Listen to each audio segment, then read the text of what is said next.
Ready when you are, CB. Do I start in Canada or Mexico? We didn't do Animal Are Kingdom. we really AKA this?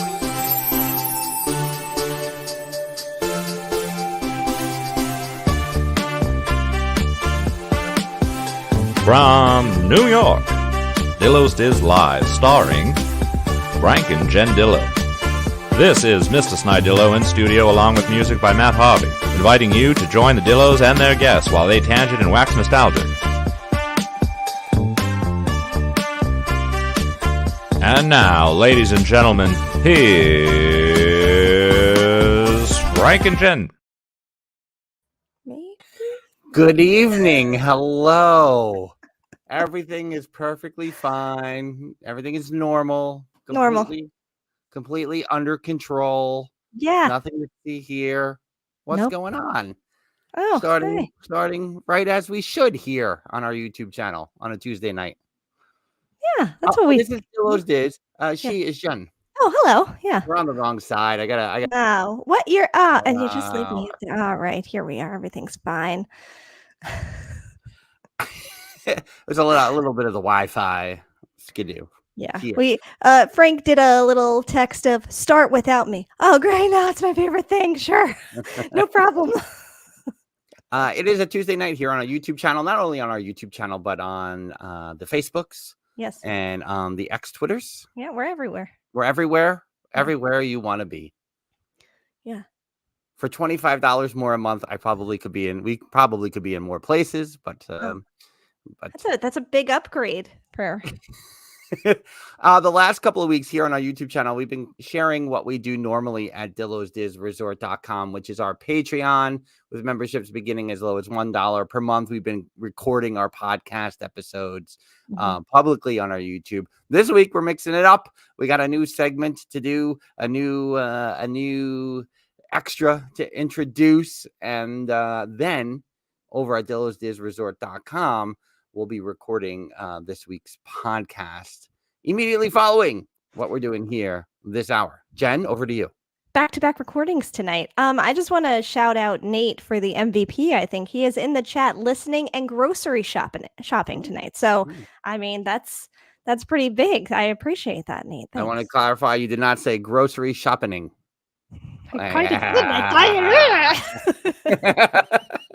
Grocery shopping. Shopping. How Long Island 1987 can we be? You go to the grocery store so we can go shopping. Where are you going to shop? King Cullen? Pathmark? Yeah. So, Jen, you want to introduce what we're doing here tonight? Sure. I mean, the first night of our new thing that we're doing, it's going great so far. We're off to a fantastic start, but it will get better. We can only go up from here. So, a little while back on our because we have the theme park Thursday on our podcast feed, but we also have the Dillos Pop on our feed, and I have a friend, IRL as the kids say, Matt, who has a website with Pop in the title. Dillos Pop. That's not Matt's site, that's us. With Pop in the title of Mom and Pop Culture Collectibles, where he is selling amazing, nostalgic mostly, but a little mix of everything, toys and comic books and all the things. So we had him on to chat with him, and we were like, you're going to have to come back on again. And I was like, wait a second, we should do like a Toy Tuesday monthly thing. And then I approached Matt about that, like a month or two ago. And in classic Dillo fashion, he was like, yeah, cool. And I'm like, all right. And now I just won't plan anything for this until the very last minute. And here we are. We're finally getting to it. So tonight, for our first Toy Tuesday ever, we have Matt to discuss the world that is Star Wars toys, which I know you guys are just going to nerd out about, but I'll see what I can work in here and there. But so I think we should just bring him in and start, because you know the tangents will happen. So let's bring in Matt. Boom, there he is. Hey, what's going on? Frank and Jen. Hello. Welcome back. Thank you for having me. Thank you for having me back. This is exciting. This is the first one. This is the first Toy Tuesday. First guest Tuesday. Yeah. Come on. Honored. I love it. I love you guys. I love Star Wars. I love toys. I love it all. So all the love. I love it. Yeah. We're doing all the things. Matt, if you can, briefly, just give a little backstory, a little history into Mom and Pop Culture Collectibles. Mom and Pop Culture started by me and my wife, basically. I have the background since I'm a tiny little tyke, being just engrossed by all the 4-color and all the television shows, the movies and everything, just hugely influenced by all that stuff growing up. And it never stopped. Having older siblings, being into a lot of the things that predated me, like the Adam West Batman and the Star Wars. When Return of the Jedi came out, I was how many years old? I was 5 years old, 4 years old. So I grew up with Star Wars as if I was around when the movies were coming out in the theaters because of how my family embraced it. So Star Wars in particular had a big impact on my life, but superheroes, because of the comic books that were handed down to me, I had like wrinkled comic books that my mom would read me every night over regular books because they just looked so much cooler, and it was quite frankly a lot less words than regular books. But so I've just always been involved with it. And then I was 13 when I got my first job. I don't tell the government because I was 13, but I was working at the comic shop for comic books. It was a different time. Yeah. But it didn't matter to me because all my money was going to comic books at the time. So I don't know, I was 11, 12 years old, started hanging out at the local comic book shop, and I was looking for any excuse to get in the comic shop. Like I thought you had to have a reason to go in there and not just loiter, essentially. And so if I would scrounge up a quarter just to put it in the arcade machine, and then I just would go away, and I would just hang out there all the time. And the owner, Mike Bradley, who unfortunately is no longer with us, he saw what was going on, and he embraced it. He saw my love for everything, being in the comic shop surrounded by all the collectibles and the comic books, and absorbing all the information, and just inundating myself with all the stuff. And he saw that, so he basically put me to work just bagging and boarding comic books at first. And then we're having a sidewalk sale. Can you just stand out there and make sure nobody's walking off with anything? If anybody has any questions, answer questions. And it just, within a few years, I was helping manage the place. It was and then I worked there for 15 years. So that just solidified everything. Doing comic conventions, meeting all the different comic creators and writers, and the film stars, the movie stars, and all that stuff. It's a lot, and it's amazing, and it's still cool. There's still so much going on, and if you're a fan, it's the best time to be a fan, because look at all the stuff that you have. Growing up, there wasn't all that many action figure lines or toy lines or merchandise involved with stuff. Star Wars helped pave the way with all that. Star Wars is huge in pop culture. I mean, yeah. It is your featured collection this week over at momandpopculture.com. It is. As Ryan mentioned here, I got rid of all my childhood Star Wars toys when I was 13. Still mad at myself on that one. When we talked in December, Matt, your big thing was kind of like, I'm cool with not having this stuff anymore. And I was like, help me. I can't let go of any of my stuff. Hey, Joe's I let go of. Wrestling figures I let go of. And then I started collecting them back. But Star Wars, I can't let go of. And so with that, I think to your point of, Star Wars kind of paved the way of what we know about action figures, 48 years later, 47 years later. Yeah. What do you contribute that to? And how can you give up your Star Wars toys? Well, I didn't give up my Star Wars toys. I've learned to cope with it, but I didn't give up mine. They were taken from me and given away. My mom was babysitting the neighbor's kid who was, I don't know how old she was, but she was really into my G.I. Joes at the time. And I didn't want anyone touching my G.I. Joes because I was a big G.I. Joe fan at the time. So I'm like, here, take these G.I. Joes and let her use the Star Wars figures because I wasn't into them at the time. And my mom took that as he doesn't want them anymore. So I'm going to give them to her. Black Darth Vader case and all. And when I told my mom how unhappy I was about there it is. When I told her how unhappy I was about it, she's like, well, I can ask back, but I already gave them to her. I'm like, but it's a whole thing. It was a whole thing. And I never got them back from the neighbor who was in the house right across the street, basically. Just couldn't get them back. My mom's big thing growing up was if you haven't played with it in a year, it's time to give them to someone who can use it or play with it. Which I understand. I get it to a degree, but it's still, it pains me. And I do remind her every once in a while, even though she does get it. I still have to remind her every once in a while. Kind of really dig it in. So it's two parts to that, Greg. I'm half kidding myself into thinking I'm okay with it, but if not, what am I? I'm just gonna play it over in my head over and over and over again. There's got to be a point where I move on, I guess. But the thing is, they are available if you want them. I mean, original Bosk.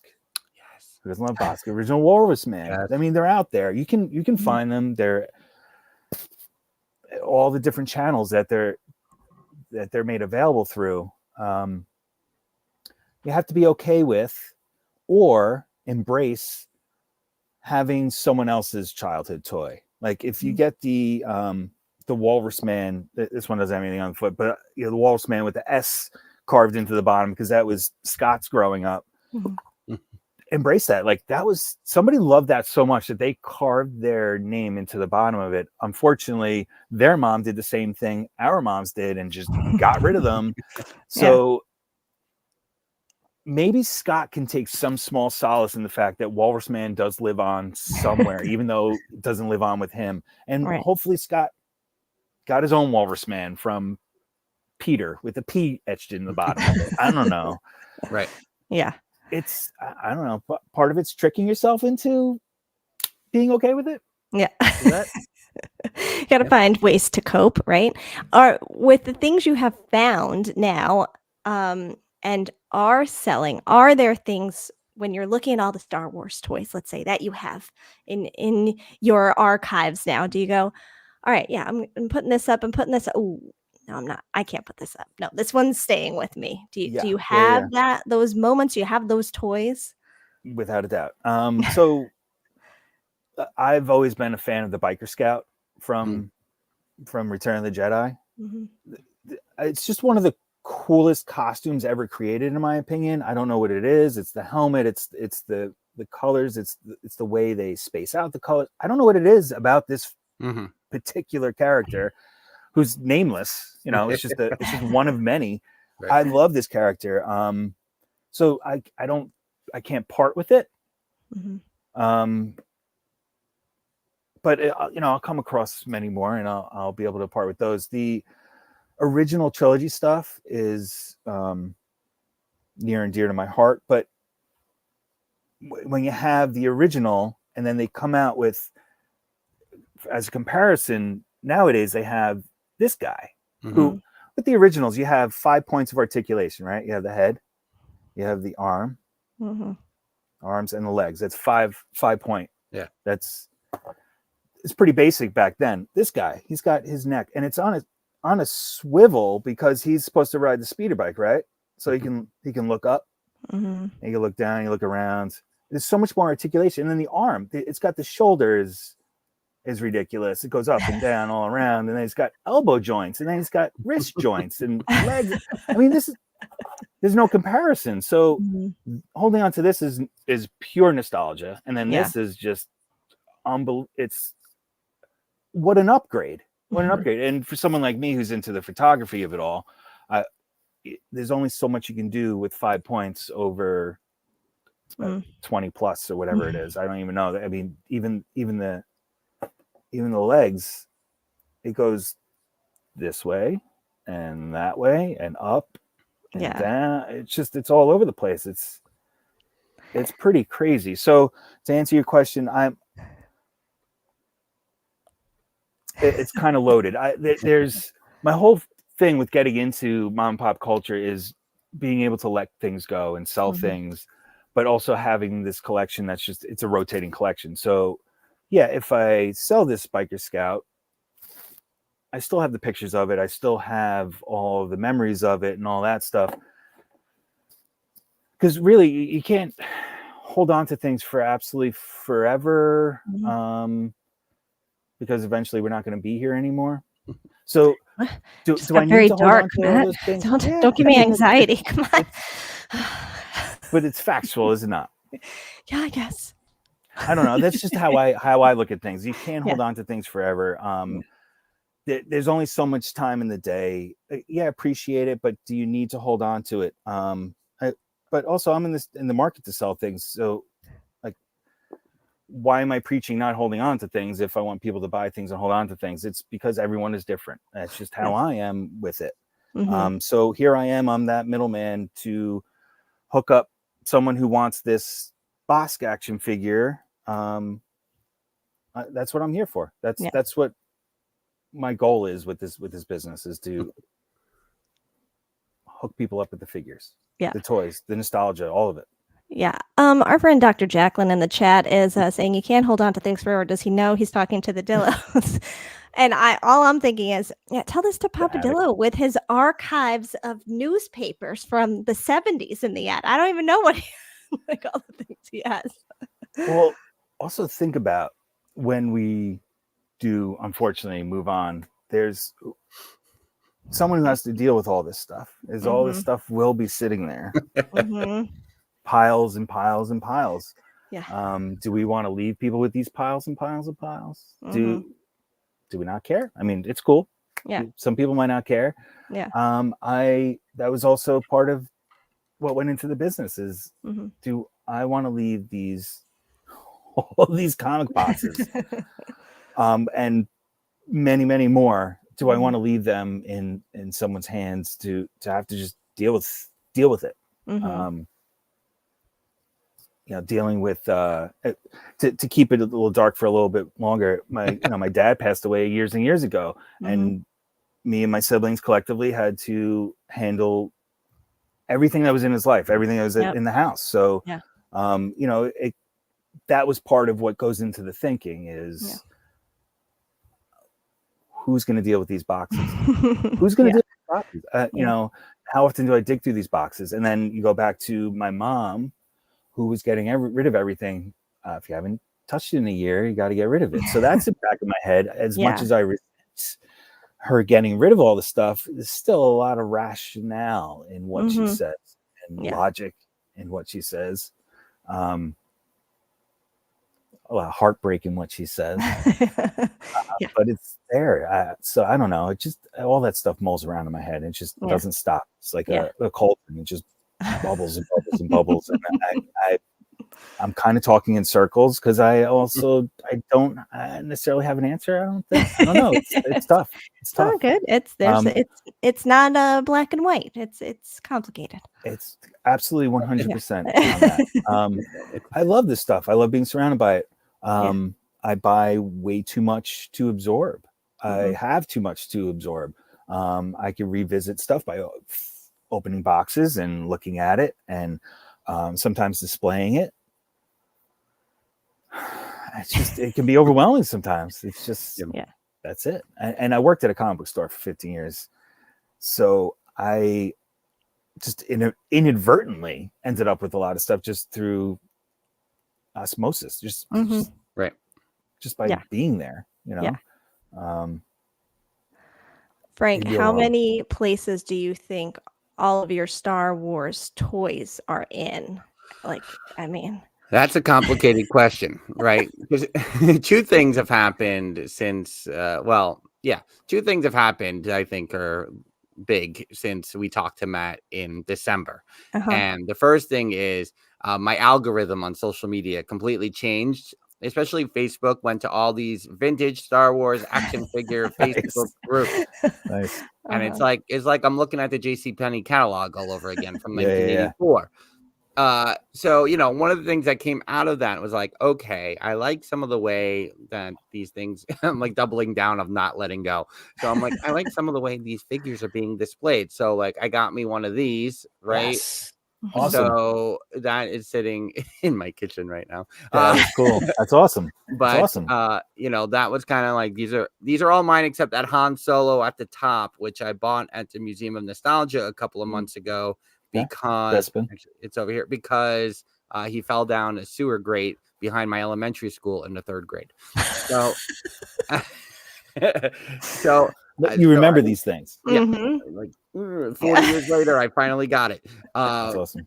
So I have so I started doing that, and like I know like, oh, if you want to display your original Jabba the Hutt, get like something you would display of a football with, like a signed football. Excellent. And get that. I'm like, oh, that's next because I got the original Jabba. But with the playstand, all of it. Yeah. Nice. I got the Salacious Crumb with it. Yeah, I got like it. So like, oh, I can make a little diorama of Jabba's palace next. Well, then you got to get Jedi Luke. It's a whole thing, man. It's a rabbit hole. But so that's the thing, right? I know I have Jedi Luke, but not in what I currently, right? And there's a couple like that. I'm like, where are these figures? Because they're not in the Darth Vader case. I can share what's in there currently. I'm like, so like I know like I had like all my Boba Fett and Jango Fetts together at one point. So the question is, what is still in Mama and Papa Dillo's house that I have not successfully pulled out of there and went into storage? And where are they? Like, where's my creature cantina? Where is it? Well, that's a big one. I want to know. It's not a common thing. And was that a slip of the tongue that you said your Boba Fett and your Jango Fetts are somewhere? No, I like the I like the Mandalorian armor and I like the armor. Okay, so you had like Attack of the Clones. Yeah, like it was all like I had the original, a little older, and then like the Power of the Force one, and then Jango, and then Little Boba, and got it. Okay, I got it. Yeah, Daniel Logan as Boba. That's right.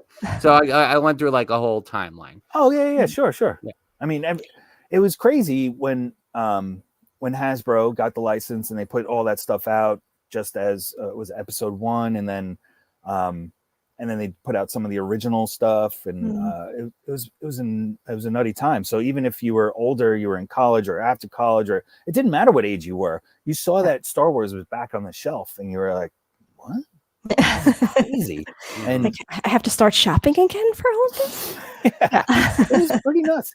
Even though a lot of the figures when they first came out it was like Luke Skywalker had been working out with Arnold Schwarzenegger all of a sudden, and all the figures were like, "Oh, these are boys' toys, so everything has to be extreme." So, but you're not really capturing what the movie was about.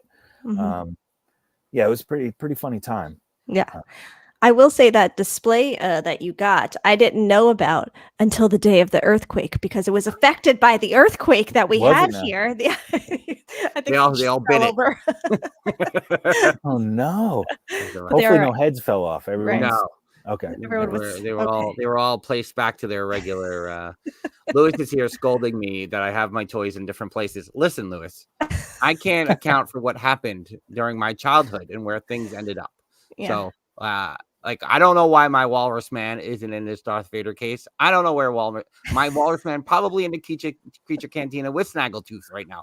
Why do I have Hammerhead and Greedo though? It doesn't make any sense to me. I can't explain these things. I only can blame Mama and Papa Dillo and assume they are in the attic in some bin I have never opened in all this time. The blame should never rest on your shoulders. No, it can't. No. That's crazy. But you remember every single figure you had. You remember it's like a checklist in your head. Oh yeah.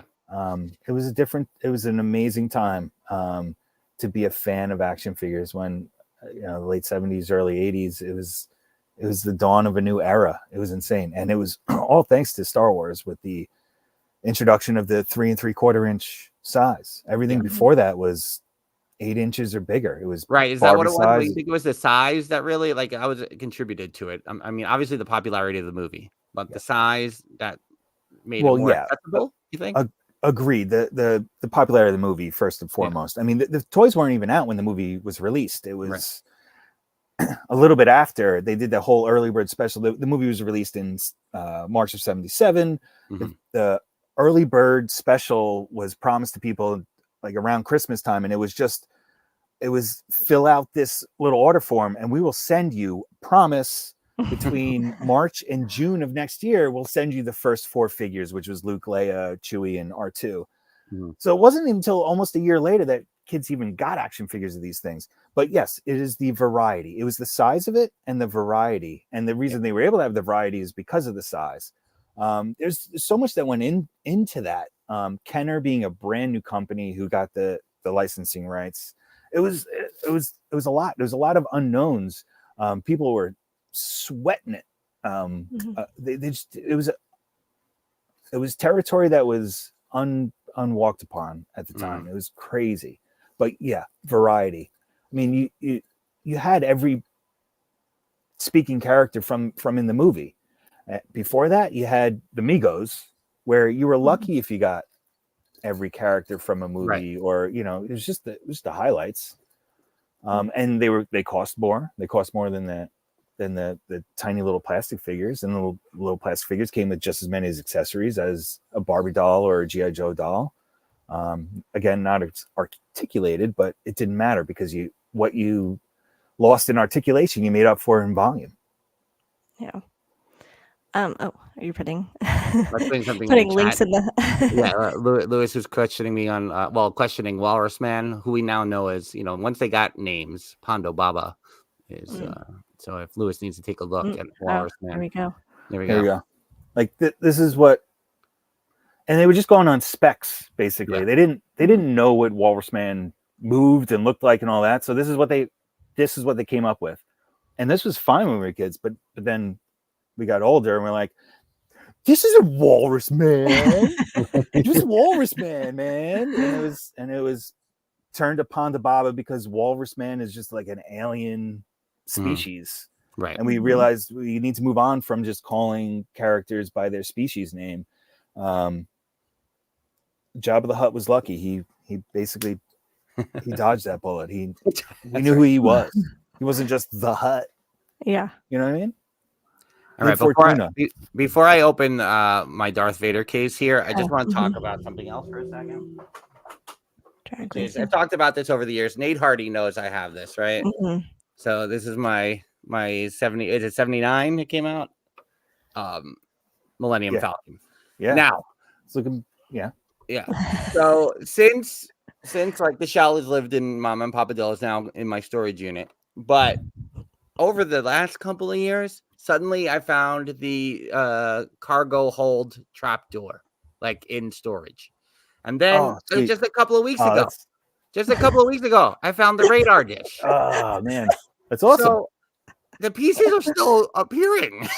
That's great. I don't know what to do. I'm like, I just want this. I need the cockpit cover.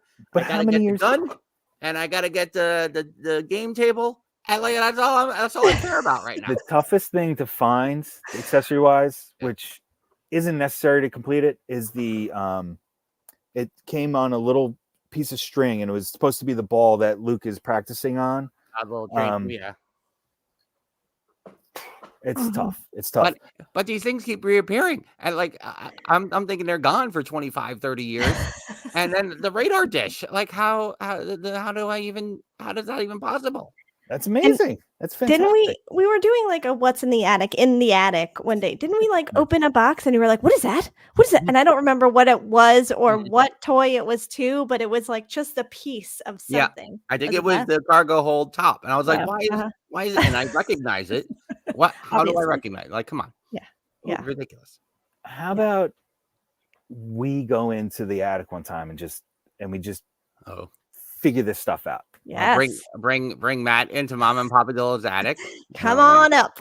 Is this I don't know what I'm getting myself into kind of situation? I mean, it could be like Al Capone's vault too, where we've actually pulled everything out and there's nothing left. We don't know. Yeah. The stairs are steep, so if you're willing to climb them, the carpeted steps. But to dig through old toys. I mean, yeah, it's true. But I don't think on the crawl space to the left in the attic. Have you been all the way to the back of that? I've never been all the way in the No one depths is of that permitted one. to go all the way to the back of the left. I've been in the one in the Yeah. right. I feel like I've done the span of that one, but not over here. Mhm. But this is the one where the newspapers are. Yeah, Oh, that's So- got its own wing. it's a It has- diversion.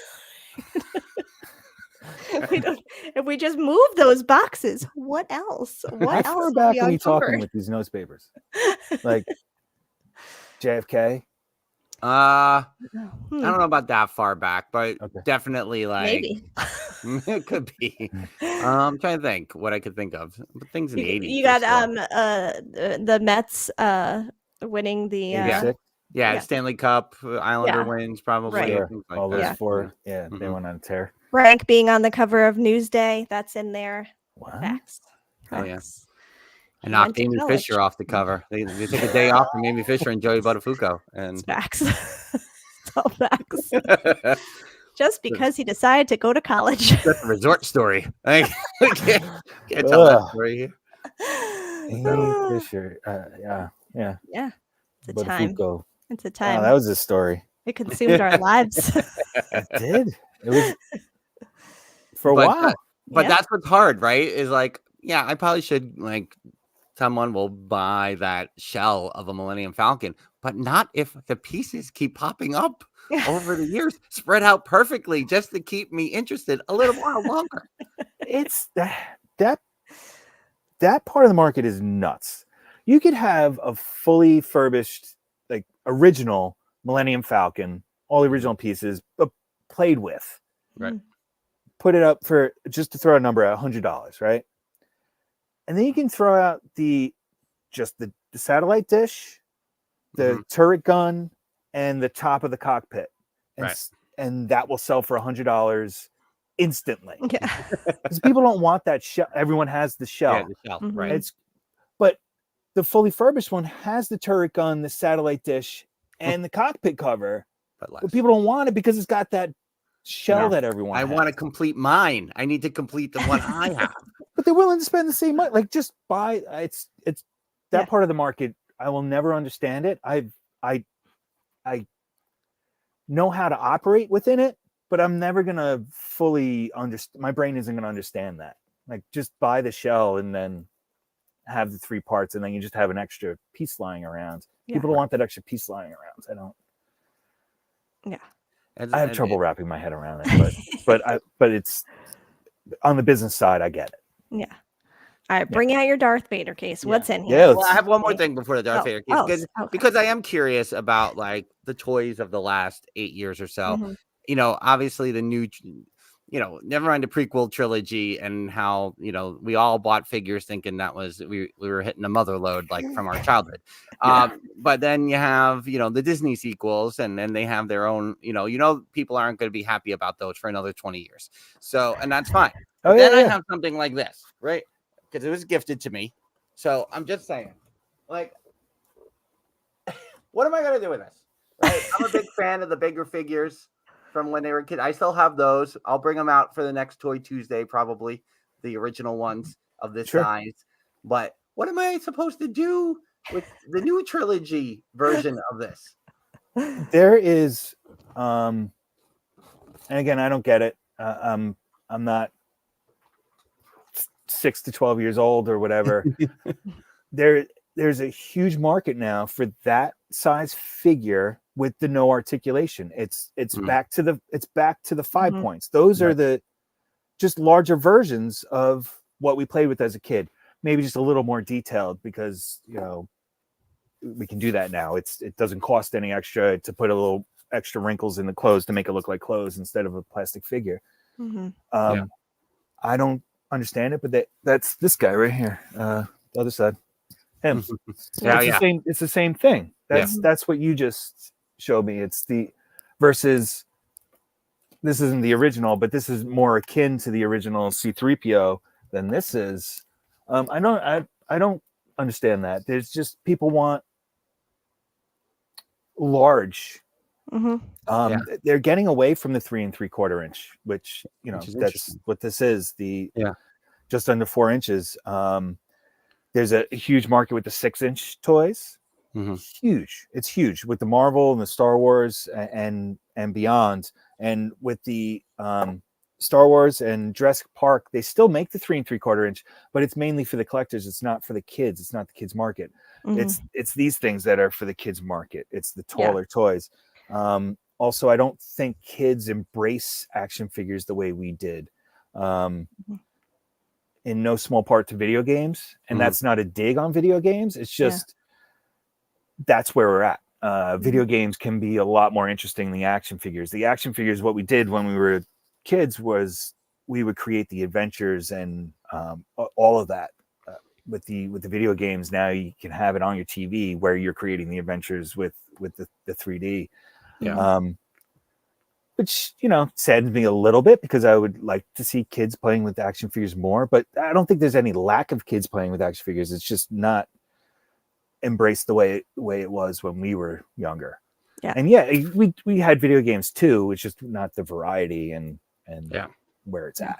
It's funny because this is like the only toy that I grabbed of the newer toys. But it's so true because any action figures or anything that the kids have been gifted over the years have been this size. Like we have a Spider-Man this size. We have a few this size. And for mine, I feel like they always like the smaller figures better than these. But every once in a while, these would all come out. And I think then you wonder, like, did they make them this size because back in the day when there were only girls and boys toys and very specific and who's playing with Barbies and who's playing with action figures and let's just make them all Barbie-esque size and then everyone could just I do think there's something I don't know because you had the GI Joes back when Barbie's at, and the 12-inch style, just the same size as Barbie. You ask any boy or any girl that they couldn't interact. I mean, the girls maybe had the GI Joes be friends with Ken or something like that in that vein, but boys back then you just didn't play with dolls. So GI Joes weren't considered dolls. They were branded as action figures. Even the Migos, which in my opinion there's no getting around it, they're dolls. Migos are dolls. They're clothed posable figures, which is a doll to me. So I don't know. There's that distinction was made, and it's very gender specific. But I the line obviously gets blurred as time goes on. I think I'm kind of losing my point with the distinction between action figures and dolls is basically the lines are getting blurred. And I think about it from a collector's standpoint, I guess, and at first I would think, well, why? Who has the space? Because I'm in New York City. Who has the space? Well, don't you want the smaller figures? But also, if you have the space, then you want the bigger figures on display as well. Yeah. Oh yeah, it looks nice. I mean, and the detail on them nowadays is so great that a lot of them can look statuesque. They have the detail that a few $100 statue has. Yeah. And you can pose them in any way that you want. The statue is not posable, but you can take that Han Solo on a tauntaun that you paid retail $80, the big size, $100, whatever it is, and you can display that really nicely because there was care put into the detail and all that.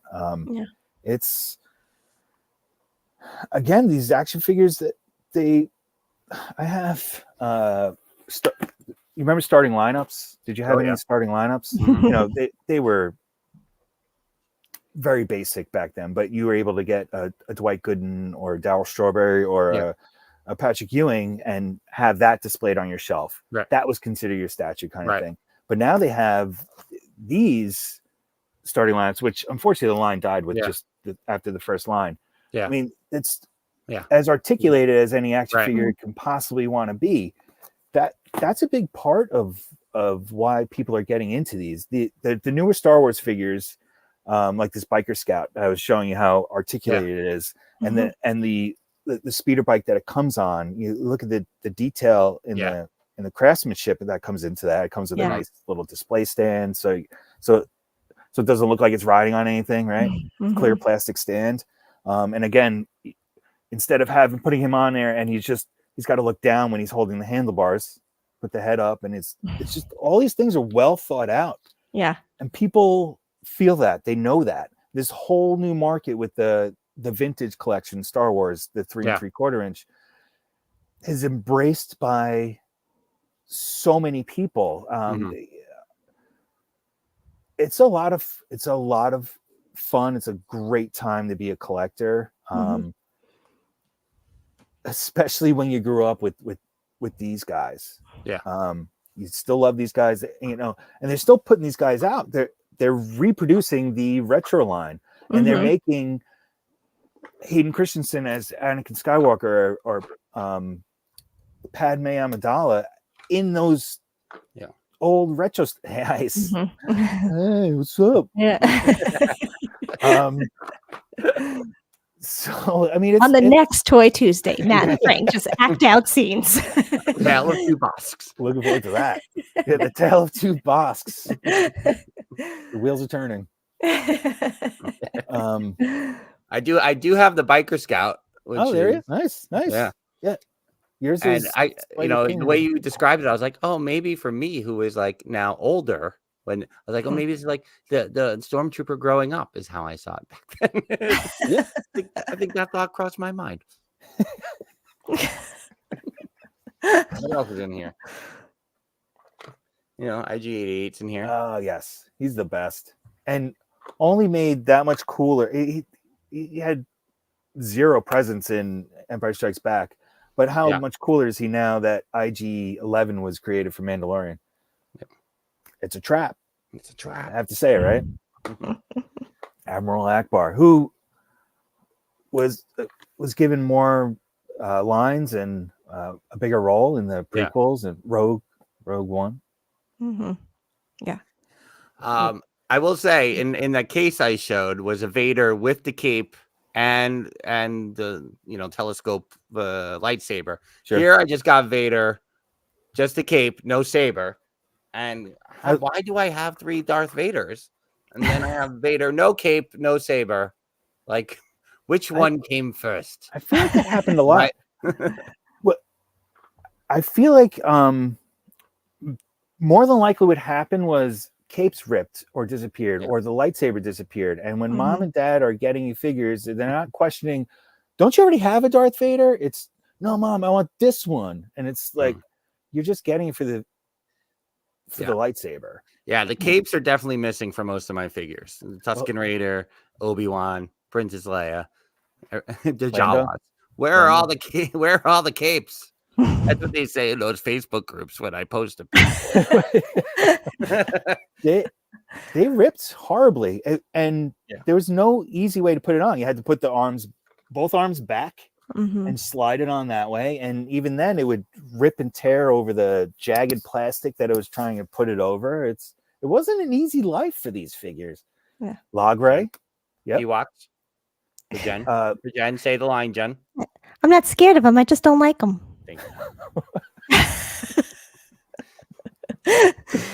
There's for context for Matt and everybody else, there's a video of us in Disney. I'm probably, I don't know, what am I, 10-ish? Yeah, maybe. Yeah. And the Ewoks were walking around the park in Disney, and Frank is behind the camera, and he's like, you just don't like them, right? I'm like, yeah, I'm not scared of them. I just don't like them. And like, I'll send you the video later. I love it. Just palm into the Ewoks. Like, get it? Nah. That's just not my thing. So yeah, hilarious. Ewoks are a lot of people's not thing. A lot of people hated the Ewoks. I don't know. I remember I went to Return of the Jedi in the theater. I fell asleep. The drive-in theater. And I remember asking the next day what happened to the wrinkly man. And my mom told me he was thrown down a big hole. And like that's how I got the ending of Return of the Jedi until it was on Thanksgiving the next year or the year after or whatever. Because that was the only way you got to watch Star Wars, unless you taped it off the TV. It wasn't. It aired once a year around Thanksgiving. Yeah. Where was that drive-in, Matt? I don't recall. Oh. It was on Long Island. Yeah. I don't remember. One I can find out. I'll find out where. Westbury, where the Westbury. I wanted to say Westbury? Westbury. Is where it's around the corner. Oh, that's I true. saw ET there. You what? I saw ET in that drive. Oh, nice. That's It's awesome. It's something magical thinking back on the drive-in theaters and all that. I remember the clunky speaker on the side of the door, and my dad, very particular about his cars. He had to put a towel down before you put the speaker on. I remember just being so super excited to be at the drive-in theater, and that's probably why I passed out. I remember a lot of it though. It was exciting. It was exciting. Yeah. Daniel is here. Hey, Daniel. And talking about, I mean, you guys will understand this, better than I will, but definitely. And I thought, who else said something here? Ryan here. Everyone's sharing what they love, what they got. I have 2 Wicked plushes, please. I have the picture of a Wicked plush. I might be on the website on the About Me page. If not, I meant to, and it just never got up there. But the Razor Crest from HasLab. HasLab is another thing where it's basically like a Kickstarter through Hasbro for the collector, like the collector's collector. What do you want? What do you want to see? And they're constantly asking, what do you want to see? What can we make for you? What are you willing to put your hard-earned money towards? And the Razor Crest was one of them, which is the ship in the Mandalorian, Din Djarin, his ship. It's massive, and it's like to scale with the 3 3/4 figures. That's always been the thing with the vehicles. And a big reason why they made the figures that size to begin with is you couldn't have an X-Wing with a Barbie-sized Luke Skywalker. You just, what would you do? And the Millennium Falcon, forget about it. That's just, you can maybe make the cockpit and that was it. So one thing Hasbro did when they were doing the HasLab stuff is they made to scale. And I'm pretty sure there's a to scale Millennium Falcon, like the Millennium Falcon that you have, as awesome as it isn't. You saw the way they were walking. People are walking around that thing in the movie. Those figures, they have to hunch over if they want to walk around in it. So it's pretty nuts that they're doing this nowadays. And yeah, HasLab is amazing. It can get a little pricey, a little dicey, but if you're a collector and you really care about this stuff, that's a look into that if you haven't already. That's amazing. HasLab. We've done quite a few things. And they don't just do it with Star Wars; they do it with Marvel, all their licenses. Yeah. All right. Well, this hour has gone very fast, so I want to make sure we focus on your collection here this week before we go. Why don't you take me through some of this stuff? Well, every week I try to do just a little something different. Last week was Wolverine, and the week before that was Deadpool because. The announcement of those movies coming out, and I'll probably do that again closer to the movie release. Star Wars May the 4th just passed. I probably should have done it last week, but I did. I don't know what I'm doing. So here we are. Star Wars is the theme, and it's everything related to Star Wars that I have in my inventory on the website so far. I mean, I have so many things, like the Bossk and the Walrus Man that I was showing you. They're not up there yet. They're making their way there. I only have, I think, a couple of the original figures up there.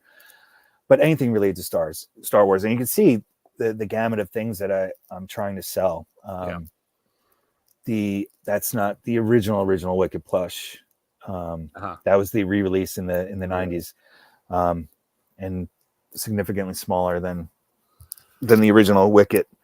But how do you procure this Darth Vader bust over here? Say again. The Darth Vader bust. Can you see it on the screen? How do you procure? How did you obtain that?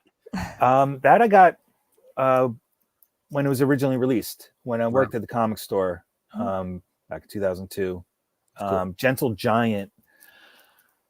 They hadn't been around very long. Their claim to fame was they would scan all the costumes and props and the actors and actresses. They would 360 scan everything. So they got the most accurate sculpts at the time. It was revolutionary at the time, Yeah. and they were doing a lot of Lord of the Rings at the time when the Lord of the Rings movies were just coming out. And they were working hand in hand with the company that did the Lord of the Rings props. I'm forgetting the name of it right now. Maybe someone watching can remember that. I forget the name of it, but anyway, they were making all the Lord of the Rings busts, and they started getting all the other licenses, and Star Wars was one of them. And this was something from my personal collection that just made its way into the store's inventory. I don't think I've seen them before. That's why I bring it up. I'm like, I don't know. Yeah, they're pretty sure they're still going, but they were either bought by Diamond Select Toys, which is were mainly a comic distributor, but got into all types of different merchandise, and they made their own toys. And I know they have Marvel lines. They do like the Mini Mates action figures. I think Gentle Giant may have been absorbed by them, but I could also be speaking out of school and thinking of a different company. But Gentle Giant, anything by them, it's just quality stuff. And that Darth Vader didn't retail at that. It was just extremely limited. Yeah. They put out a few more different Vaders. There's ones with him holding a lightsaber from the end of episode 3. There's him from all the different movies he's been in. But that was the first one that came out, and it was limited. And when they were first getting started, they were really limited with their numbers. What was that? There's only 3,500 of that made at the time, which is, not that much.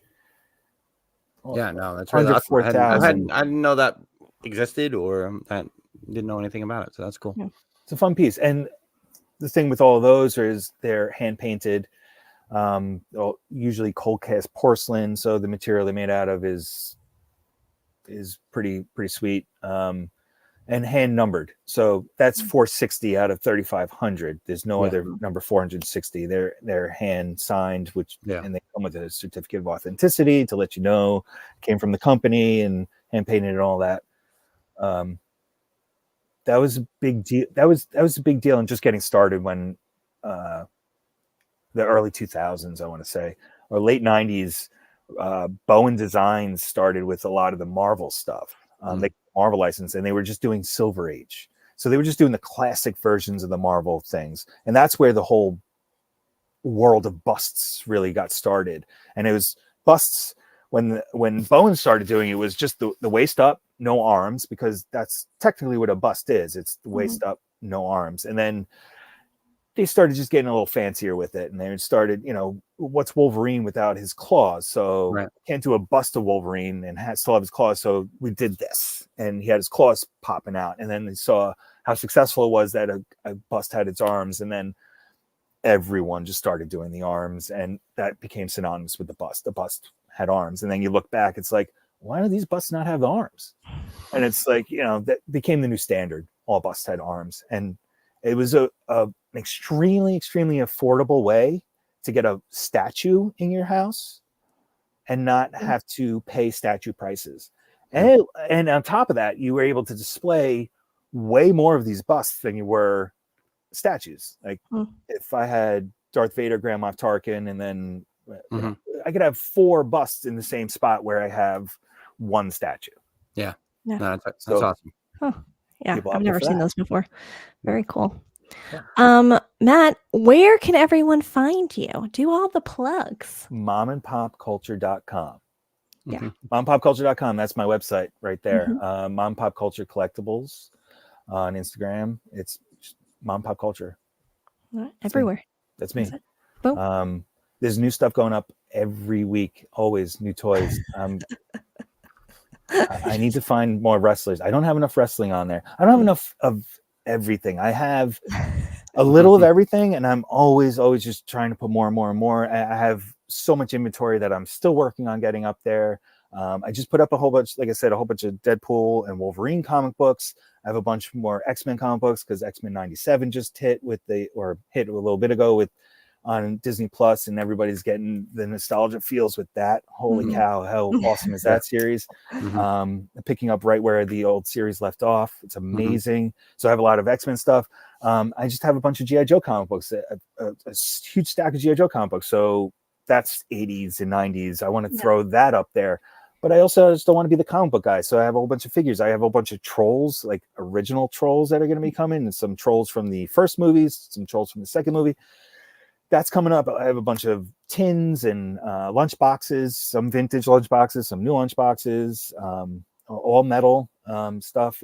There's all this stuff. There's so much stuff coming. Quickly, I mean, I don't know what to do with them, but I do have G.I. Joe comics that are not in good shape. Like, are they gonna sell? Are they a couple bucks? What's gonna happen? What happens with them? Yeah, it's stuff like that if it's well loved, as I like to refer to it. They're not damaged. They're just very well loved. They you kind of sell them in bulk, and I try to look at it when I get rid of stuff from my childhood, like the Wolverine 1 and Wolverine 3 that I picked up as a treat for grocery shopping with my parents. Like they had to buy me into buying grocery shopping with them. Like I shouldn't just do it anyway. So when I'm getting rid of those really wrinkly, well-loved comic books, it's got to be in bulk and just tell myself I got my miles out of that. Yeah. As far as the monetary value and the nostalgic value don't hardly ever line up. It's insane. Now there's like one edition that I'm not letting go of this. That's like what got me into it. The rest of them probably can go. Which issue? 21? 26? 26? Oh, 26. Is that what the Snake Eyes identity revealed? It's Tommy. And, yes. And, it was a 3-part story, but there was that was so intriguing to me because Snake Eyes was a mystery growing up. He was an absolute mystery. You didn't even know what he looked like, and they were revealing all that stuff. So no, I get it. All right. For anyone who is here, who is about to go over to DillosDizResort.com for our recording, I will be there at 9:05, I believe. Just can't throw Matt off and thanks for having me on the side of the road. And I'll see you on the other side. Yeah, exactly. Thanks, Matt, for hanging out with us and talking Star Wars. Really. I love it. And for everyone else, make sure you like this video so we can do more of them in the future. Yes. Bye-bye. Thanks, Matt.